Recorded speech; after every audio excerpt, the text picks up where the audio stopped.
Welcome to episode 352 of the Postal Hub podcast. I'm Ian Kerr. Joining me in a moment are Alistair Cochrane, the Chief Operating Officer at Royal Mail, and Ricky McAulay, the UK Operations Director at Royal Mail. We're going to talk about a whole range of things, everything ranging from the industrial disputes back in 2022 through to the universal service obligation and what the Super Hub in the UK Midlands now means for Royal Mail's operations. We're going to talk about the first mile, the last mile, and all kinds of other stuff. So, coming up in just a moment, Alistair Cochrane and Ricky McAulay from Royal Mail.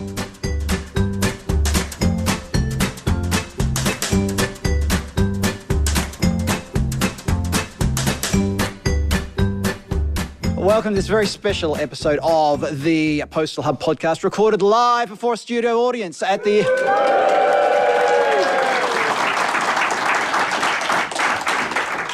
That was utterly spontaneous. I did not ask them to do that. We're at the International Postal Delivery Benchmarking Workshop here in sunny Birmingham, and hasn't the weather really been turned on for us here?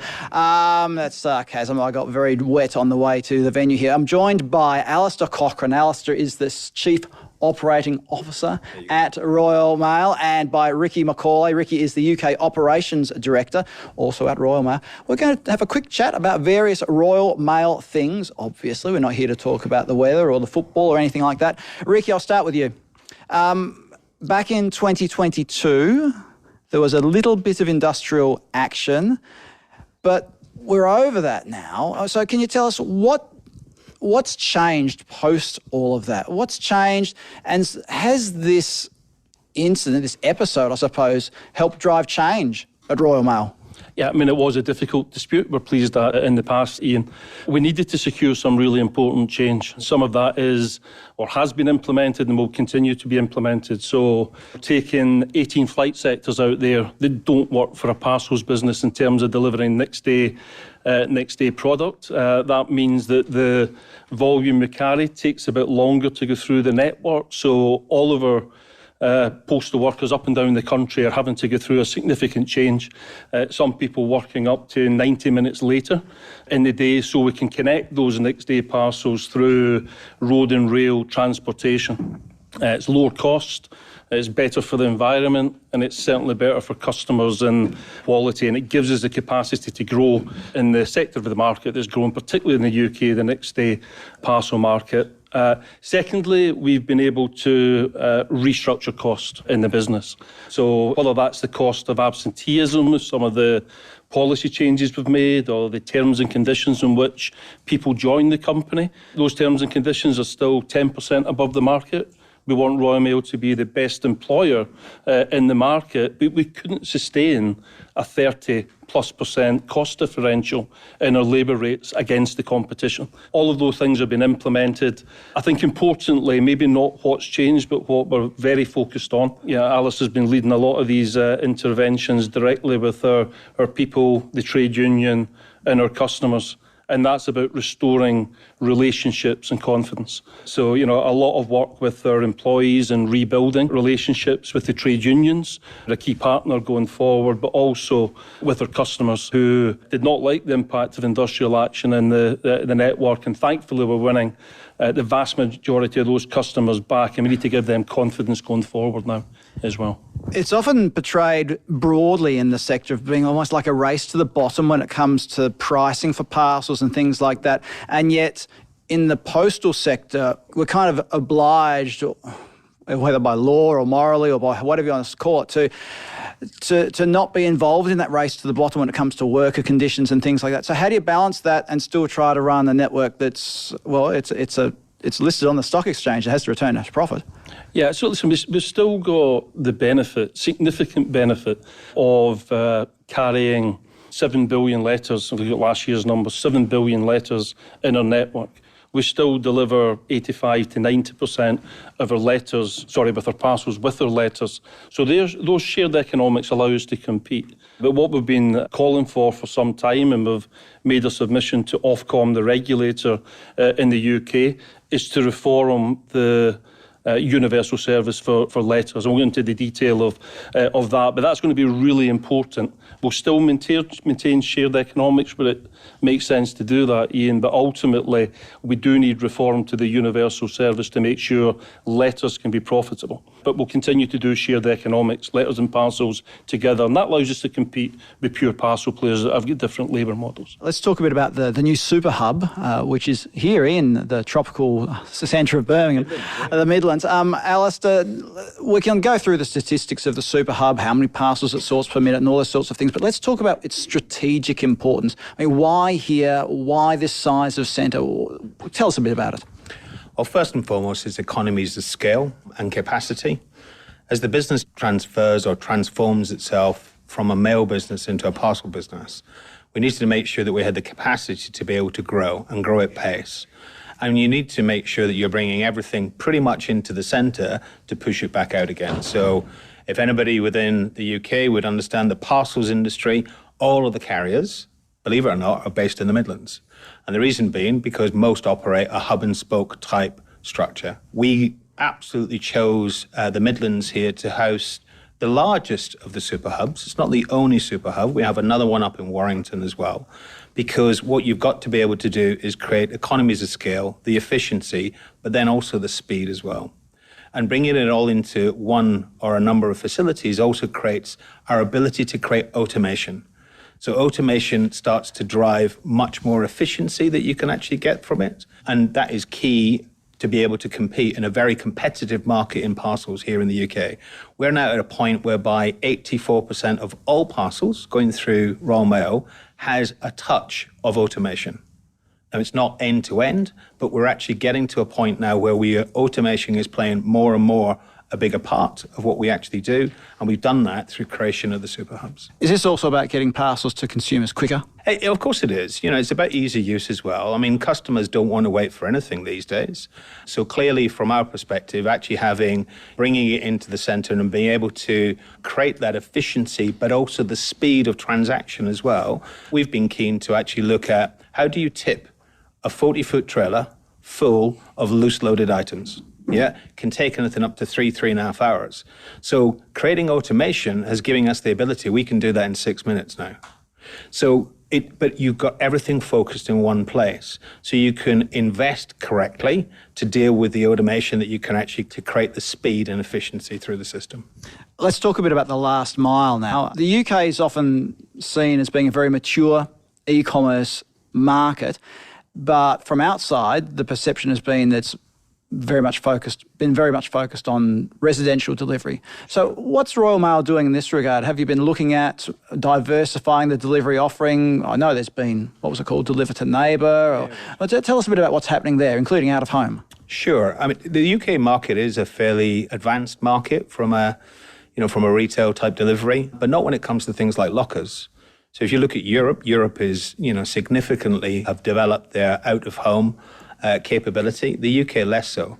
And the reason being is the cost of a delivery to the home is so cheap in the UK that in some instances, why would the customer want to actually go anywhere else rather than just have it at home? However, you can clearly see there's a change happening.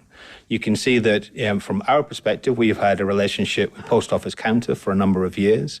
That relationship used to be single ownership through to Royal Mail. It's no longer the case. So what Royal Mail's had to do is adapt its offering in being able to still retain some of those customers that we would have normally going into a post office. Because a post office now no longer just deals with Royal Mail, but they've got DPD, they can go multi-carrier. So from Royal Mail's perspective, the first part that we've done is we've now gone to local shops. Collect Plus is the next structure that we're actually creating. So that gives the ability for the customer to drop off, and in the future, we'll be able to pick up from there as well. On top of that, the next thing that's coming to Royal Mail is lockers and locker banks. So we're working with partners here in the UK about creating locker banks for customers to be able to go and collect at their convenience. And I think that's the key to this. It actually has to come to what is convenient for the customer. How can they access their parcel at whatever time that they actually want? For us, from an efficiency point of view, delivering multiple items to a locker bank rather than to a residential address, again, is efficient. So the more encouragement we can give to the customer based upon the price point to actually go and collect it from a locker absolutely plays in for us. Well, what about the first mile? The locker is going to be part of the first mile strategy going forward? Not to begin with, but I think it will be. You can collect from them as well as you can deliver to them. The same as we'll actually have with Collect Plus as well. We'll be able to deliver and also collect from there. Again, I know I keep coming back to it, but it comes down to how easy can we make it for the customer, and the customer is the most important part here, to transact with you. And I think that's where locker banks and drop-off points really, really come into their own. And it's also about getting the mix right, isn't it? And that's a challenge that all delivery companies are facing, getting that mix right, being able to meet the customer where they want to be met. While we're talking about these challenges, though, Ricky, one of the common challenges for postal operators is that they have some form of universal service obligation.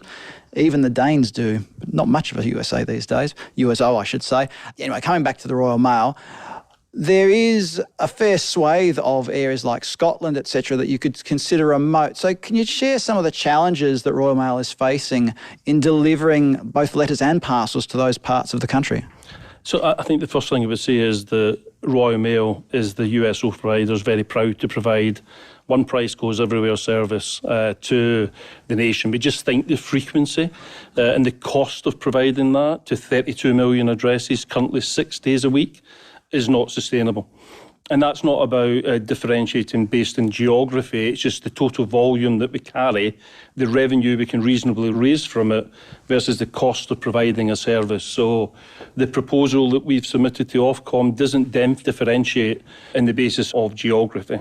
And that's very important to Royal Mail. It's very important to the government, politicians and customers. So that's why we have said that when it comes to universal service products, that actually it's one price goes everywhere.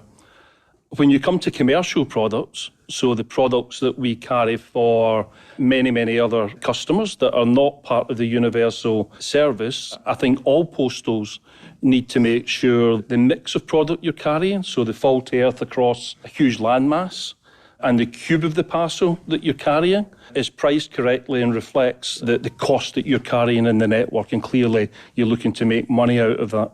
And I think that's a complex thing to manage, because it's not just domestic customers, it's import customers in terms of the growth we're seeing in import, and it's a question of pricing versus service. We're happy to carry the volume everywhere because we're going everywhere, and it makes sense to use that network to carry the volume, but people need to be prepared to to pay a fair price for that. What Royal Mail's certainly not up for is becoming a carrier to the extremities of the network only, where we don't make any money through the price that we actually charge for it. So I think, as the markets evolve, as the universal service evolves, we need to make sure that our pricing versus cost allows us to be profitable across all of the geographies that we serve. And this also speaks to the broader question about avoiding being the carrier of last resort. Ricky, Alistair, we've covered a very broad range of topics here in a very short time. Thank you both very much for your time. Alistair Cochrane, Chief Operating Officer at Royal Mail, and Ricky McAulay, UK Operations Director at Royal Mail. Thank you both.